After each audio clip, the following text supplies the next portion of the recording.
रविवार व्रत कथा। नमस्कार भाइयों बहनों, जय माँ गायत्री। आप सभी का मेरे YouTube चैनल शुभकर माही अष्टो में स्वागत है।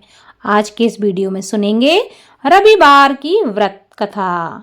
रविवार के दिन भगवान सूर्य देव की कृपा प्राप्ति के लिए रविवार का व्रत करना चाहिए। रविवार की कथा का स्मरण करना चाहिए और सूर्य देव को जल अर्पित करना चाहिए। रविवार के दिन सूर्य देव की कृपा पाने के लिए यह सबसे अच्छा दिन माना जाता है, क्योंकि रविवार का जो दिन है वह सूर्य देव को समर्पित है। इस दिन उनके मंत्रों का जाप करना और सूर्योदय के समय उनको अर्घ देना बहुत ही लाभकारी होता है, क्योंकि सूर्य एक ऐसे देवता हैं जो प्रत्यक्ष देवता हैं, जिनको मनुष्य अपनी आंखों से देख सकता है, जिनका दर्शन पृथ्वी पर कहीं भी रहते हुए किया जा सकता है। सूर्य देव अपने भक्तों के सभी कष्टों को दूर करने वाले हैं। तो ज्योतिष शास्त्र के अनुसार 9 ग्रहों में सूर्य देव को राजा माना जाता है, जिनकी साधना आराधना करने से कुंडली के सभी दोष दूर हो जाते हैं। कुंडली में सूर्य यदि मजबूत अवस्था में हो तो व्यक्ति को समाज में खूब मान प्रतिष्ठा, सुख समृद्धि की प्राप्ति होती है। तो सुनते हैं रविवार की व्रत कथा।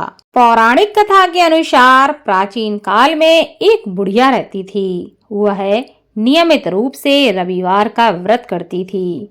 रविवार के दिन सूर्योदय से पहले उठकर बुढ़िया स्नान आदि से निर्वृत्त होकर आंगन को गोबर से लीपकर स्वच्छ करती थी। उसके बाद भगवान सूर्य की पूजा करती और रविवार का व्रत करती। साथ ही रविवार की कथा को सुनकर भगवान सूर्य को भोग लगाकर दिन में एक समय भोजन करती थी। भगवान सूर्य की अनुकंपा से बुढ़िया को किसी भी प्रकार का कष्ट नहीं था, कोई चिंता नहीं थी। धीरे धीरे उसका घर धन धान्य से भर रहा था। उसके जीवन में किसी भी प्रकार का संकट नहीं था। उस बुढ़िया को सुखी होते हुए देख उसकी पड़ोसन उससे जलने लगी।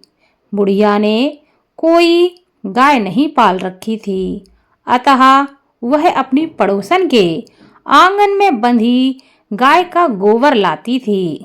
उसकी पड़ोसन उससे जलती थी और जलनवश उसने सोचा कि मैं अपनी गाय का गोबर इसको नहीं दूं। पड़ोसन ने ऐसा सोचकर अपनी गाय को घर के अंदर बांध दिया।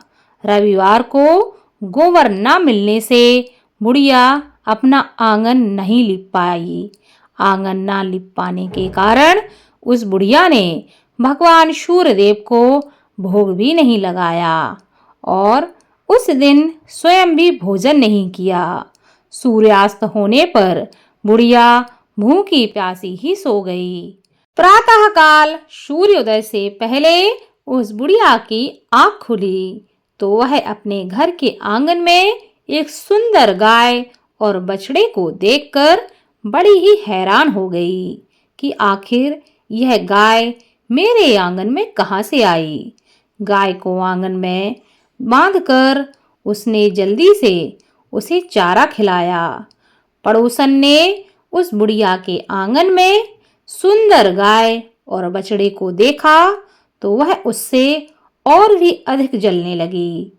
तभी गाय ने सोने का गोबर दिया। गोबर को देखते ही पड़ोसन की आंखें फटी की फटी रह गईं। पड़ोसन ने उस बुढ़िया को आसपास ना देखकर तुरंत ही उस गोबर को उठाया और अपने घर लेकर भाग गई तथा अपनी गाय का गोबर वहां रख आई, ताकि बुढ़िया को यह पता ना चले कि उसकी गाय सोने का गोबर देती है। सोने के गोबर से पड़ोसन कुछ ही दिनों में धनवान हो गई। प्रतिदिन वह यही करती कि अपने गाय का गोबर पड़ोसन की गाय से बदल देती, ताकि बुढ़िया को पता ही ना चल सके कि उसकी गाय सोने का गोबर देती है। गाय प्रतिदिन सूर्योदय से पूर्व सोने का गोबर किया करती थी और बुढ़िया के उठने के पहले पड़ोसन उस गोबर को उठाकर अपने घर ले जाती थी। बहुत दिनों तक बुढ़िया को सोने के गोबर के बारे में कुछ पता ही नहीं चला। बुढ़िया पहले की तरह हर रविवार को भगवान सूर्यदेव का व्रत करती रही और कथा सुनती रही। लेकिन भगवान सूर्य को जब पड़ोसन की चालाकी का पता चला तो उन्होंने आंधी चलाई। आंधी का प्रकोप देखकर बुढ़िया ने सोचा कि आज तो आंधी इतनी तेज है, गाय को बाहर कैसे छोड़ूं। तो बुढ़िया सोचने लगी, क्यों ना आज गाय को घर के अंदर ही बांध लूं, ताकि इस आंधी तूफान से मेरी गाय बची रहे।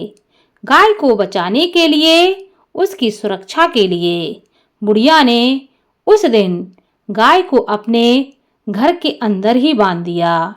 जब वह सुबह उठकर देखती है तो बुढ़िया चौंक जाती है, क्योंकि वह देखती है कि गोबर सोने का है।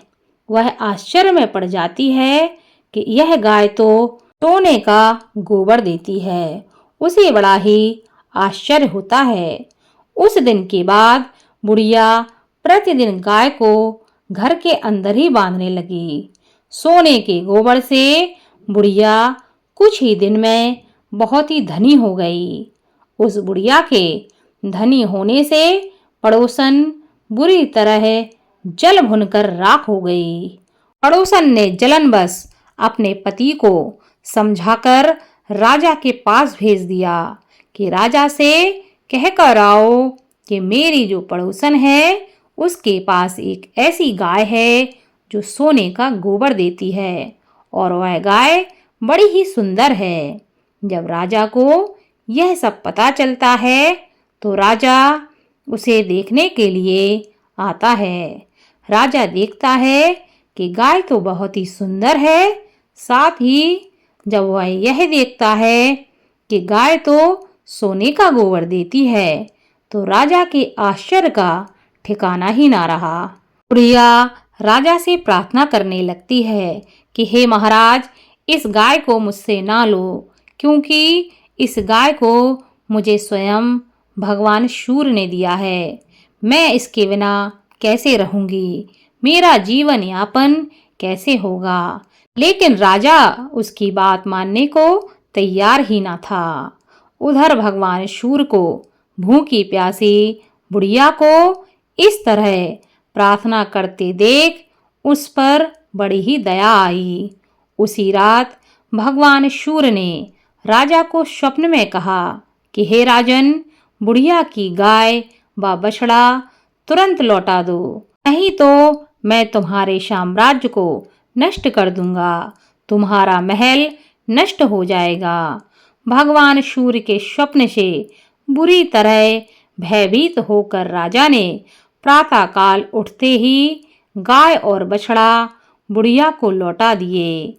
राजा ने बहुत सा धन देकर बुढ़िया से अपनी गलती के लिए क्षमा मांगी। राजा ने पड़ोसन और उसके पति को उनकी दुष्टता के लिए दंड दिया। फिर राजा ने पूरे राज्य में घोषणा कराई कि सभी स्त्री पुरुष रविवार का व्रत करें, साथ ही रविवार की कथा का स्मरण करें। रविवार का व्रत करने से सभी लोगों के घर में धन धान्य की कोई कमी ना रही। राजतय में चारों ओर से खुशहाली आ गई। स्त्री पुरुष सुखी जीवन यापन करने लगे तथा सभी लोगों के शारीरिक कष्ट भी दूर हो गए। भगवान सूर्य की कथा सुनने का तथा सुनाने का विशेष महत्व शास्त्रों में बताया गया है।